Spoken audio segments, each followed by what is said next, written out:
This is Russ. Hey, I'm back out on the road again. This is my third time out today. How's it get 3 times out? Well, I had a review to do, so I brought the bike out to do a review. I was going to bring you guys along with. I mentioned that, but yeah, it was kind of drizzling. It wasn't good. So I did part of the review under the slight drizzling rain. Went back home, waited out the drizzle, went back out and finished the review. Yeah, it's going to be several days before you see that review. I've got some editing and things like that to do on it. And then I figured, well, I have to take this bike out or take some bike out because I don't have a video for you for the next day if I don't. This is the issue with doing reviews, okay? I mean, if you do the review, it takes a while, and but you still have your responsibilities of trying to get those other videos out for our daily rides. So, so usually review day means you're out there several times on that day. So what am I riding right now? Yeah, this is the new Magicycle Jaguarundi 48-volt version. Russ, didn't you not like this bike? I never said that. I just said I was disappointed in certain aspects of it. But if you're not climbing a major hill, I don't think you notice any difference. Yeah, this thing's got a lot of pep. I said that on the review. It's got a lot of pep for a 48-volt bike. I don't think you could tell the difference between this and the other Jaguarundi. It's just the hill. Okay. Well, regardless, my comments were made known to Magicycle, and we'll see if they do something about it, right?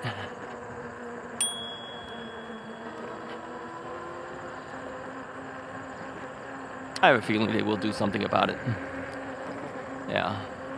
They've always been very responsive to input I've given them before. I don't see why they wouldn't be responsive to this. Let's just give them time. Let's see what happens. But in the meantime, yeah, if you're looking for a folding bike, this still is a pretty good contender, and they've brought the price down too to reflect that. So yeah, unless you're doing some heavy-duty hill climbing, I'd still consider this bike for the price that it is now. What was it, $12.99? Something like that. If it's not correct, we avoid the W word. Russ is never wrong. I told you guys that. We might be mistaken, but we're never wrong. Russ, isn't that the same thing? No. The W word is not allowed on this channel. So, yeah, my sister-in-law says, yeah, with a name like Russ is right, isn't that just inviting people to comment poorly on you? I go, well, you know, what can I say? It had a nice ring to it. And that's why it's called Russ is Right.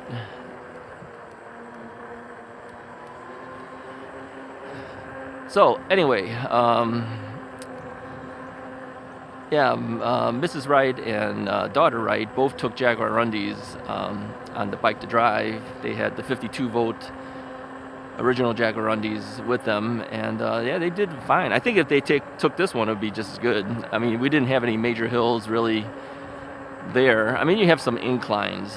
I mean, going up to the bridge and all that, you have some inclines, but there's nothing that this bike would not be able to do. You know, it would react the same as the other bike. I'm pretty confident of that. I mean, if I push this bike really moves.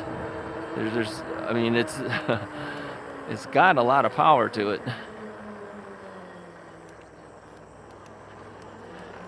So where am I going? I don't know. I don't ever know. I just ride around the same areas. Just give me something to do and talk. Yeah. You know, the review in itself takes a lot out of me. It really does. Because you have to kind of plan a little bit what you're going to do, and then what you're gonna say, and then you gotta edit it and all that stuff. So yeah, it takes some effort to do reviews. Reviews are, I never really thought that reviews would be the main thing I would do on this channel, and it never has really been. The rides have always been the main thing on this channel. But the reviews are something that we need if we want to be able to do more than just ride the same bike, right? It allows me to try different bikes, tell you what I think about it, show you the good parts and the bad parts about them. So it's kind of the necessary evil. I wouldn't say it's evil though, but because we do get a bike out of it, and I've gained a lot of good bikes because of it. But it takes time and effort to do, right? And you just can't neglect the rest of it because of the review. You have to do the review, but then you have to do your normal daily ride videos. In general, I have more fun doing the daily ride videos. Yeah. But I do the reviews because, yeah, that's new product coming out. That's new stuff that anybody who's into something, let's say you're into cameras, if they gave you new cameras to play with, yeah, you'd be really happy.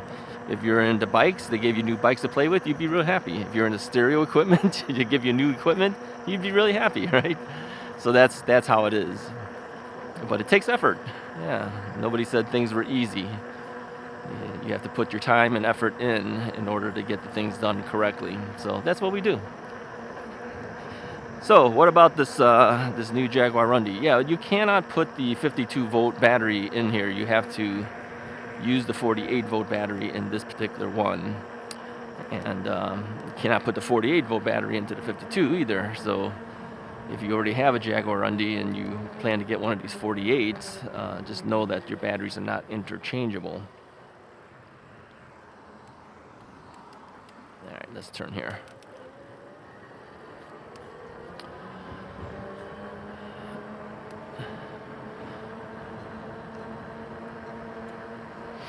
Yeah, I think the nice part on Sunday's Bike to Drive, see, we're still talking about that thing,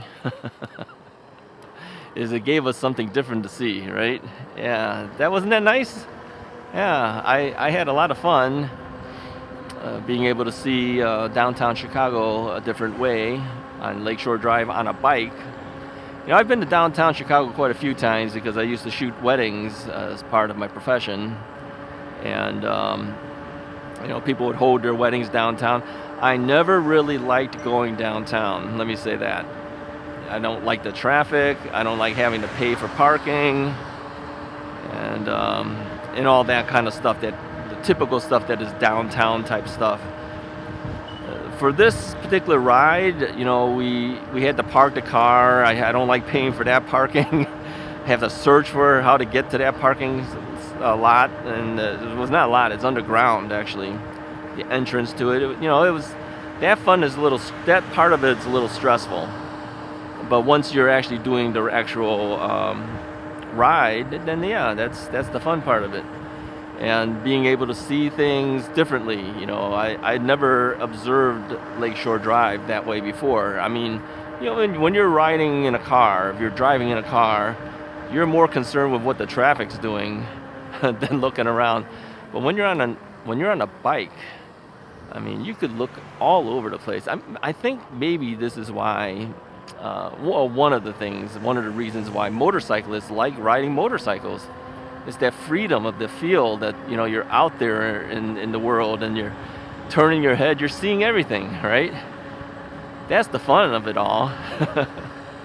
Same thing on a bike, I'm looking around. I'm always looking around. I know you guys can't see me doing it, but I'm always looking around. And you're able to do that on Lakeshore Drive. Yeah. DuSable Lakeshore Drive. That is the actual proper name of the street now. They had to add the DuSable on there as an honorary name to it. So, in Chicago, they keep changing the names of things. Why do they do that? Okay, I understand you want to have an honorary, something to honor somebody, but Yeah, put it on another street or something. Why did they have to go and change the name of the main streets that we're always used to? I mean, that for as long as I've been growing up, from as a kid, it was always known as Lakeshore Drive. No, it's actually called DuSable Lakeshore Drive now. It's yeah.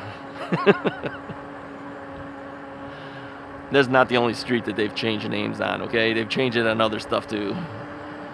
So, all right, well, what can I say? I don't run the politics there. So, yeah, I mean, it's just like Sears Tower. Yeah, it's always going to be the Sears Tower to me, but it's actually called the Willis Tower. Yep. And the John Hancock? Yeah, it's not called the John Hancock anymore either, I don't think. I think they wanted to take the name off of that too. I don't know what they call that now. I don't know. Okay, I can see how buildings can change the name because it's different ownership, right? But you know, after a while you get used to it being called one thing and then you change it. It's just like the Sox. They changed the name of their Comiskey Park becomes, I don't know, what is it called now? I don't even know. Because I'm not from the south side of Chicago. I'm from the north side. I'm a Cubs fan. Oh, now all the south side guys are going to get after me. No, I was born in the north side, so you know we all have our alliances towards certain sports things, right? No, I root for the Sox too. When the Sox are like if they're playing against somebody, yeah, I want our Chicago team to win. But if you put me up against the Chicago Cubs versus Chicago Sox, I'm going to be a Cubs guy. Yeah, I grew up in that area. Yeah, my brother and I actually rode our bikes to Wrigley Field, and it's still called Wrigley Field. They didn't change the name, okay? No, we rode our bikes to Wrigley Field. That's where the dog chased me. Yeah, the German Shepherd came after me. Yeah, it was probably like a 5th grader or something like that. And we rode our bikes to Wrigley Field, and then this German Shepherd started chasing us. We ended up splitting up. The dog kept coming after me, and then I pulled out directly in front of a car. Car honked the horn, and that scared off the dog. I thought that dog was going to kill me. But the sad part was, you know, I'm a 5th grader. I don't know anything. I don't know what's going on. I relied on my brother to tell us where we were going to go. It wasn't hard, believe me. I could have found my way back, but I didn't know that. I'm just a little kid. So now I've lost my brother. He's gone one way, I've gone another way, and I'm like, how do I get home? So I'm kind of wandering the streets a little bit. Eventually, I started recognizing some of the streets, and then I found my way. I ended up, I don't know where I ended up, Horner Park, I think, something like that. And I I remember the park. How do I get home from here? I found my way home. But yeah, that was scary as a kid. Scared from the dog, and then scared that you got lost, don't know where you are, don't know how to get home, right? So, yeah. I don't think you could do that anymore. I don't think you can just let kids go on their own like that. I mean, my parents just let us go. Said, hey, we're going to Wrigley Field. We're going to look at the shops in the area there. Okay. I mean, it wasn't close. Believe me, it was quite a few miles away. But yeah, that's what kids used to do, you know. Yeah, make it back home for dinner. Okay. Hope you make it back home nowadays if you go off on your own like that as a kid. Can't trust anything anymore. Don't let kids go off like that anymore. But back in those days, yeah, nobody thought about it. Kids played on the streets, you know, until dinner time, and time to come home for dinner. Okay. Then you come home for dinner. That's how it was. Where am I? I'm lost again. I don't know. We'll just keep going until we can't go any further. So yeah, that's that's how it was back in those days. Back in those days, you know, as we get older, I remember thinking, you know, when we were little, you know, how your parents and other your grandparents would say, yeah, back in our day. Yeah, now I'm starting to say back in our day. Yeah, getting old.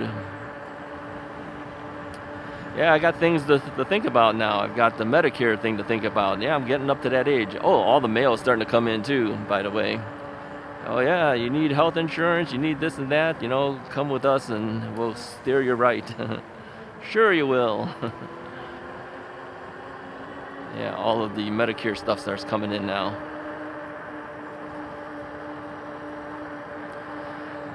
So yeah, I'm just wandering around the different neighborhoods here, seeing what's out, what's going on.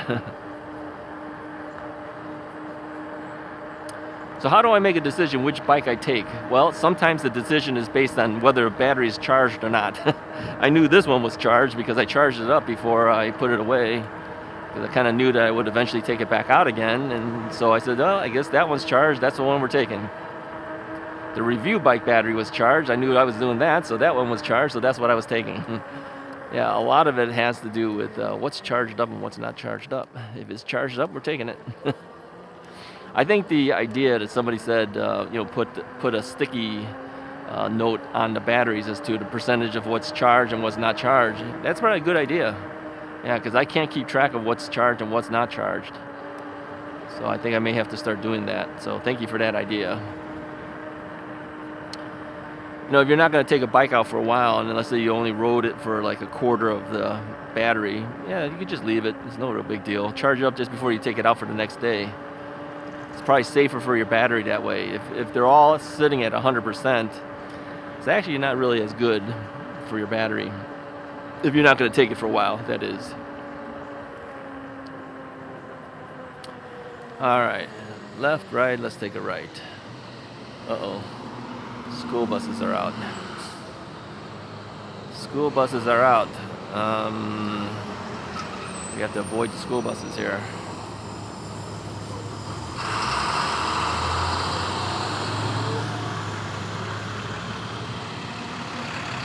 This is where your balancing comes into play. Where, hold on a second, it's too noisy.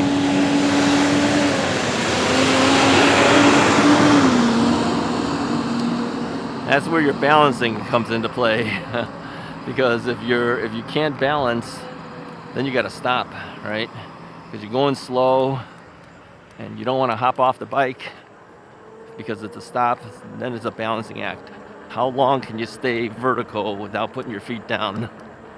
I've gotten really good at it. I would say when I first got the e-bikes, yeah, I wasn't so good at it. Always had to hop off. Now I can stay balanced for a certain amount of time before I have no choice but to hop off. So, the thing with these bikes, like the Jaguarundi, okay, the distance between me and the handlebar is not that great when I hop off. I'm like right up against the handlebar. That's why I put the cell phone mount on the vertical part of the handlebar tube. So, I mean, it's perfectly fine. I'm not using it for anything. I'm just holding my phone. I don't like having my phone in my pocket while I'm riding my bike. I really don't. I actually don't even like having my keys in my pocket when I'm riding my bike. But I have nowhere to put it.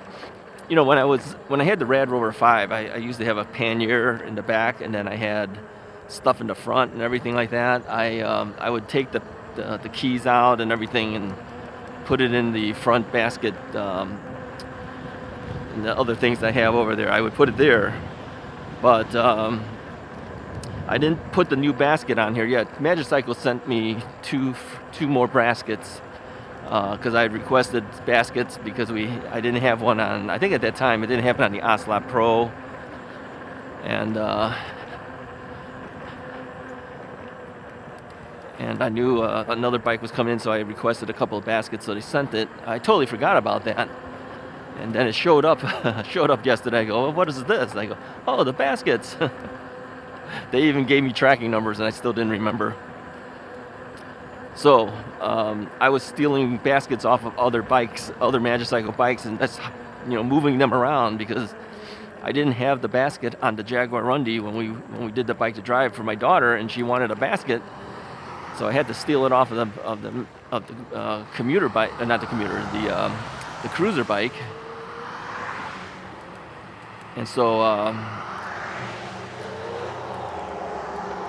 And so then I was going to take the cruiser out, so I needed to put a basket on that one, so I stole it off of the Ocelot Pro.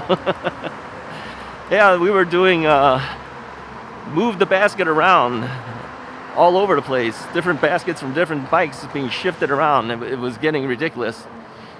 So good timing for those new baskets to show up. I think now, if I'm right, and Russ is always right, I told you guys that. I think we have baskets on all Magicycle bikes now. I just haven't put it on here yet. I just got it yesterday. I didn't get a chance to put it on, but I will. Once I put it on, it'll be on every single bike.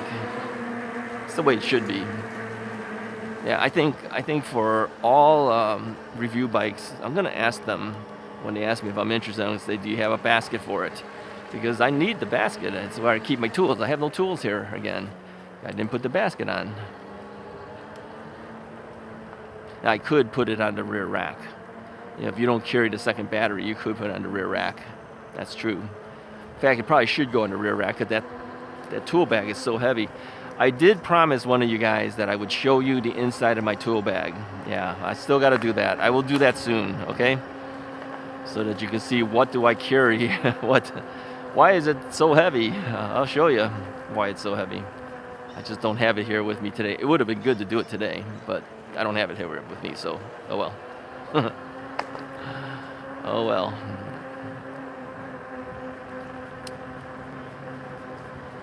Now, I kind of like these folding bikes.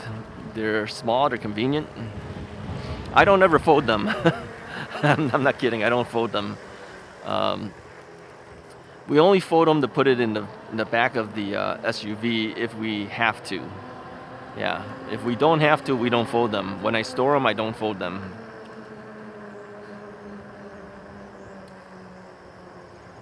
I leave them whole. And then I just put them along with all the other bikes. So why do I need this folding bike?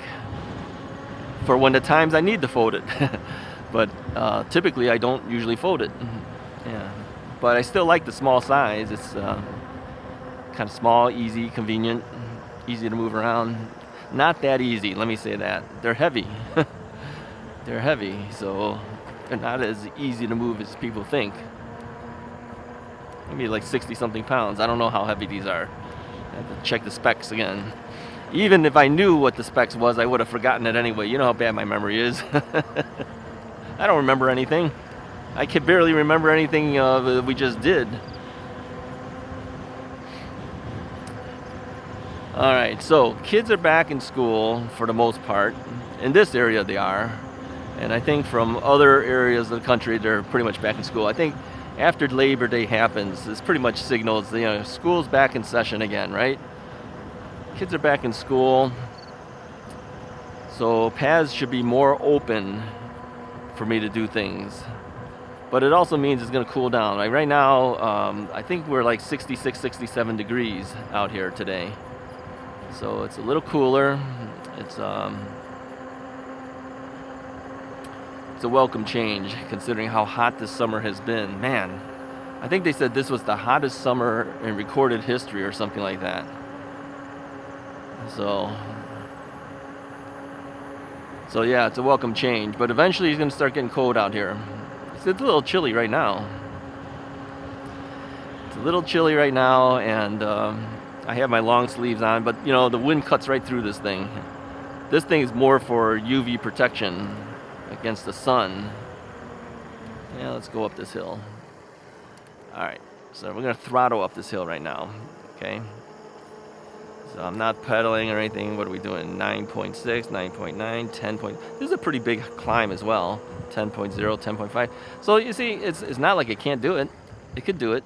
It's just that when I do that hill test, that's the toughest hill. Believe me, that it absolutely is the toughest hill. Hit the bell there. And the dog tried to get me. I think that's the closest a dog's ever gotten to try to get me. I think he was literally about a foot away from my leg. The owner had to pull back on the leash to stop him. Dogs chase bikes, okay? They always chase bikes. When you're that close to them, they can get out of control. Yeah. I don't know if the camera caught that. I don't think so, because my camera faces forward. That was down below. But yeah, he tried to get me. Now, what would they have done had he bit me? Whose fault would that be then? mines for passing through or the dog owner for not controlling the dog? I would tend to think it'd be the dog owner. Yep. It's not like I didn't hit them with the bell. And it's not like they didn't see me. They saw me. I've gotten used to the dogs trying to come get me. You just have to kind of learn that if you're riding a bike, dogs are going to try to get you. All right? You're not a dog person. It could be a little scary sometimes, but yeah, I'm used to dogs. I had a German Shepherd growing up. And then we had a little Maltese with my daughter, for my daughter. You know, we always say it's for your daughter, yeah? I took care of that dog more than anybody else. Yeah. That's how it is, you know, parents say, okay, we get you a dog, you gotta take care of it, okay. And then what happens? Yeah, you end up taking care of it. It's always the case. Alright, a lot of cars here. Schools are letting out over here. So I think what I'm gonna do is I'm gonna take the sidewalk. I can't get to it, cars are in my way here. Now let's wait the cars to get through. Wait for the cars to get through.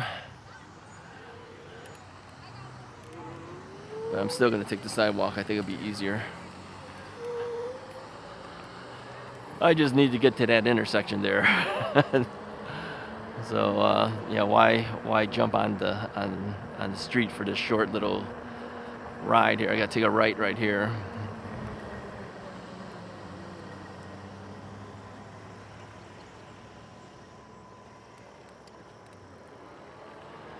All right, we are through. Now there's a time when the kids come out, right? Let's grab a drink of water here. Let's switch the hands. The throttle's on the right. Got to grab the bottle with the left hand.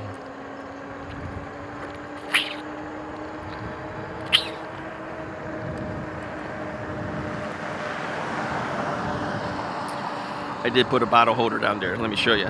See? There it is. Angle the camera, let you see that. Yeah, some bikes have bosses where you can put a bottle cage on. Some bikes don't. Yeah, some don't have it. Then you got to be creative.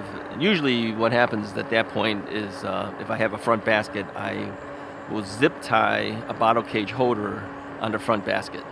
Yeah, that's really a convenient place to put it, because then you just reach over and grab it when you need it. It's in front of you too. So if you haven't done that before, go ahead and consider doing that. Just get some zip ties. Zip ties are your friend, man. A lot of uses for zip ties, especially in biking. Zip tie cables, zip tie bottle cage holders. Yeah, bring zip ties with you. You never can tell. Sometimes you have to cut a zip tie to access something. Then you need to tie it back up so your cable doesn't get all messed up. So yeah, bring some extra zip ties. Zip ties are not that expensive. I think I went to Menards, got like a box of, I don't know how many of it. It's a container of like 500 various size zip ties for $7 or $8, something like that. It's not too bad.